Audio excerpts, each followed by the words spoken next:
আসসালামু আলাইকুম প্রিয় শিক্ষার্থীরা, আজকে আমরা এই প্রশ্নটার সমাধান করব ইনশাআল্লাহ। 20 কেজি ভরের একটি সিলিন্ডার কোনো অনুভূমিক তলের উপর দিয়ে গড়িয়ে চলছে। এর রৈখিক দ্রুতি 3 মিটার পার সেকেন্ড হলে এর মোট শক্তি কত নির্ণয় করো। ধরো কথার কথা, এটা একটা তল, এটা একটা অনুভূমিক তল, রাইট? এবং এটার উপরে একটা লেটসে সিলিন্ডার আছে।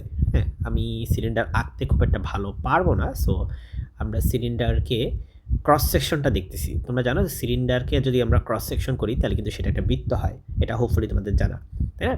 তো সিলিন্ডারটা যখন গড়িয়ে যাচ্ছে, লেটস সে এইভাবে গড়িয়ে আসতেছে, তখন কিন্তু সিলিন্ডারটা এইভাবে সামনের দিকে এগিয়ে যাচ্ছে।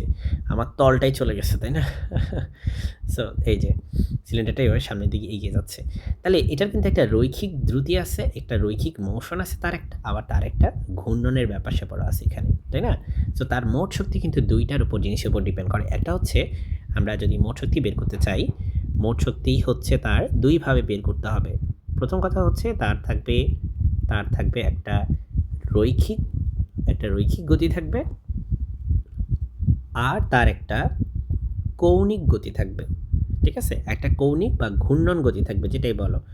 তাহলে মাই ডিয়ার স্টুডেন্টস, তার রৈখিক যে শক্তি সেখানে কিন্তু কোনো প্রকার পোটেনশিয়াল এনার্জি থাকবে না, কারণ সে শুধুমাত্র অনুভূমিক তলে যখন কেউ মুভ করে তখন তার কোনো প্রকার কি থাকে না, অভিকর্ষজ যেই বিভব শক্তি সেটা কিন্তু থাকে না, শুধুমাত্র তার থাকে হচ্ছে গতিশক্তি।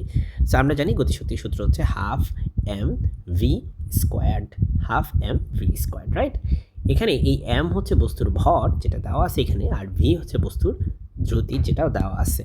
আচ্ছা, আর ঘূর্ণনের ক্ষেত্রে যেহেতু তার ঘূর্ণন হচ্ছে, অর্থাৎ তার যে ঘূর্ণন গতিশক্তি সেটা হচ্ছে হাফ আই ওমেগা স্কোয়ার। আমরা নিশ্চয়ই জানি, আমরা ঘূর্ণন গতিশক্তির কিন্তু এই যে সূত্র হাফ আই ওমেগা স্কোয়ার, এটাকে আমি খুবই সুন্দর করে প্রতিপাদন করছি, যেটা তুমি আমার চ্যানেলে পেয়ে যাবা। আমার চ্যানেল এনিও ফিজিক্স ক্লাসরুম, এই চ্যানেলে তুমি ইনশাল্লাহ এটা পেয়ে যাবা। ঠিক আছে? সো চ্যানেলগুলো সাবস্ক্রাইব করে রাখো, ইনশাল্লাহ উপকৃত হবা। আচ্ছা, তো মান বসানোর আগে আমরা একটু ক্যালকুলেশন করে একটু সোজা করতে চাই বিষয়টাকে। দেখো, যেহেতু বলছি এটা একটা সিলিন্ডার, সো সিলিন্ডারের ক্ষেত্রে আমরা জানি যে তার জড়তার ভ্রামকের ক্ষেত্রে এটা হবে হাফ হাফ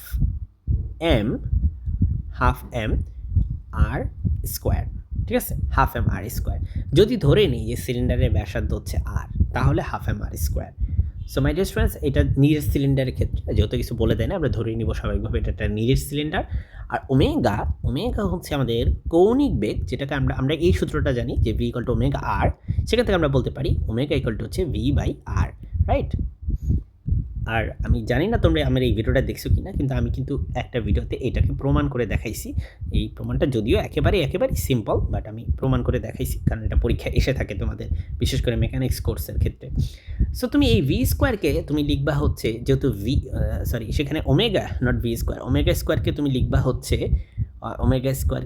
তুমি ওমেগা যেহেতু v by r, so omega স্কোয়ারে যাবে v square by r square. ঠিক আছে? V square by r square. Hopefully এটা বুঝতে পেরেছো। এখন এই আর স্কোয়ার হচ্ছে কাটা যাবে, আর আমাদের এখানে থাকবে হচ্ছে হাফ এম ভি স্কোয়ার। আর এখানে একটা খেয়াল করো, এখানে হচ্ছে হাফ ইন্টু হাফ মানে 1/4, হাফ আর হাফ যোগ করলে হয় 1/4 এম ইন্টু ভি স্কোয়ার।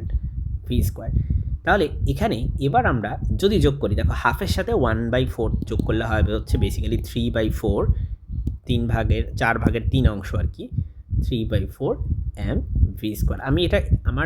আমি আমার মতো করে করতেছি, তুমি তোমার মতো করে ক্যালকুলেশন করলেও হবে। ঠিক আছে? এম এর মান তুমি বসাও 20। দেখো 20 এর কিন্তু কেজিতে আছে, মানে এসআই একক। সো এসআই এককে থাকলে তো ভালো, এটাও এসআই এককে আছে। So 3 square.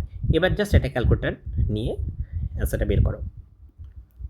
ওকে, সো এটা হবে 135 joule. That is the answer. So আশা করি আমার চ্যানেলটি তুমি সাবস্ক্রাইব করে রাখবা ইনশাল্লাহ। আসসালামু আলাইকুম।